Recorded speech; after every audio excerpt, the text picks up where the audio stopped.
নলবাৰীৰ বেদখলকাৰীয়ে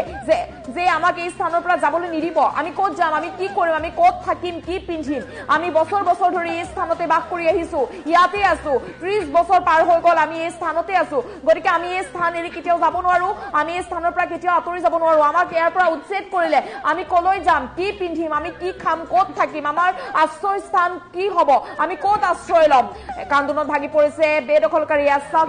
ইতিমধ্যে শেহতীয়া দৃশ্যাংশ আহি পৰিছে কান্দোনত ভাগি পৰিছে ঠাই এৰি তেওঁলোক কোনো পধ্যে নাযায় তেওঁলোকে উল্লেখ কৰিছে বছৰ বছৰ ধৰি যদি এই স্থানতে আছো তেন্তে এতিয়া কিয় আমি এই স্থানৰ পৰা আঁতৰি যাম আমাক কিয় উচ্ছেদ কৰা হ'ব আমাৰ ঘৰ বাৰী কিয় ভাঙি দিয়া হ'ব আমি যেহেতু 30 বছৰৰ পৰা এই স্থানতে আছো 30 বছৰৰ পৰা যদি এই স্থানত আছো তেন্তে আমি এতিয়া কিয় এই স্থান এৰি দিম আমি কেতিয়াও এই স্থান এৰি নিদিও আমি ইয়াৰ পৰা কেতিয়াও নাযাওঁ মুখ্যমন্ত্ৰী ডক্টৰ হিমন্ত বিশ্ব শৰ্মাক আহ্বান জনাইছে যে আমাক ইয়াৰ পৰা যাবলৈ কেতিয়াও নিদিব আমি 30 বছৰ ধৰি এই স্থানতে বাস কৰি আহিছো কান্দি কান্দি মুখ্যমন্ত্ৰী ডক্টৰ হিমন্ত বিশ্ব শৰ্মাক আহ্বান জনাইছে নলবাৰী বেদখলকাৰীয়ে মাজত মাত্ৰ যেহেতু কেইটামান মুহূৰ্ত বাকী আছে কেইটামান মুহূৰ্তৰ পিছতে ৰাজ্যত চলিবলৈ গৈ আছে সৰ্ববৃহৎ উচ্ছেদ অভিযান 452 বিঘা মাটিত উচ্ছেদ চলাবৰ বাবে সাজু হৈছে প্ৰশাসন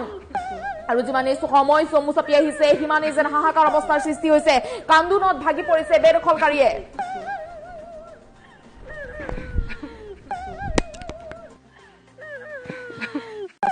এতিয়া কতলকে ইয়াতে 93 ঘৰ আছে আৰু মাটি 82 বিঘা মাটি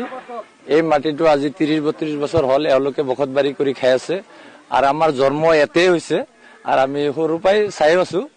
এই মানুহবিলাক গৰাখৈনা মানুহ আপোনাৰ কালাৰচৰ কুৰিয়ামাৰী এই ভাংনামাৰী এই মানুহবিলাক এটা আহিছে তে আজি এই মানুহবিলাক ইমান দুখীয়া কামলা হাজিৰা কৰি খোৱা মানুহ কিন্তু মাটি দখলত আছে 3 কঠা 2.5 কঠা 1 বিঘা এনেকুৱা তানে পজিশনত তেওঁলোকে যেনকে অলপ মিলামিলিকে খাই আছে এইকেইটা মানুহ কিন্তু ৰাতিপুৱা হলে তেওঁলোকে হাজিৰা কৰে আৰু এটা সূৰ্যমান এলপি স্কুল আছে এতে মোটামুটি ধৰক 100-150 বিঘা মাটি আছে আৰু মানে আৰু তাৰে ভিতৰত বেলেগ মানুহেও মানে দখলত খাই আছে পঞ্চায়ত আছে পঞ্চায়ত পুখুৰী এটা আছে আমাৰ কি একাউণ্ট জিপিৰ এটা মানে এই পুখুৰী এটা লৈ লৈছে অবিঘাৰ ভিতৰত কিন্তু বাকি মাটি মানে বাহিৰত আছে মেইন ৰুটৰ পশ্চিম সাইডে আছে আৰু 300 বিঘা মাটি কিন্তু এওঁলোকে বাকি এতে 32 বছৰ মান হলে আমি আছো 82 চনত এতে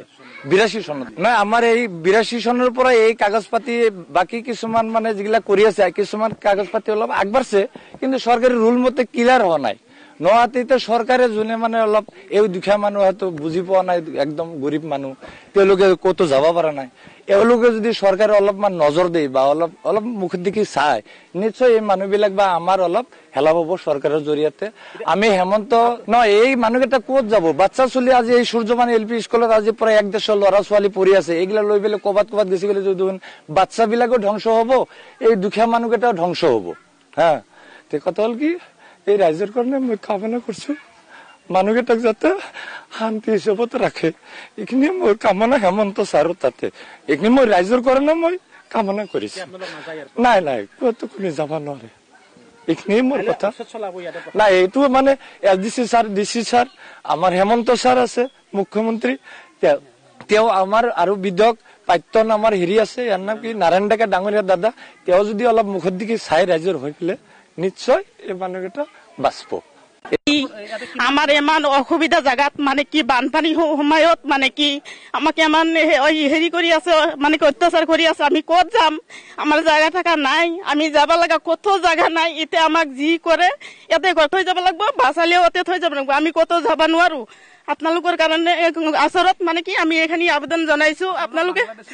নাই আমি ভাৰতীয় মূৰৰে হয় আমি বাংলাদেশী নহয় বাংলাদেশীৰ আমি নহয় না আমাৰ বাংলাদেশী হলি এতে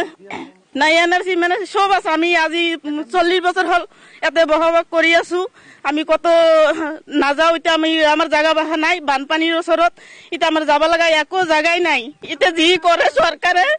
এটা মুখ্যমন্ত্ৰীকে এটু আবেদন জানাইছো আমাক অলপ সহায় বিচাৰিছো মুখ্যমন্ত্ৰীৰ তাতে এটা আমাক অলপ সহায় লাগে ইয়াতৰ কাৰণে সব ৰাইজৰ কাৰণে সহায় বিচাৰিছো আবেদন জানাইছো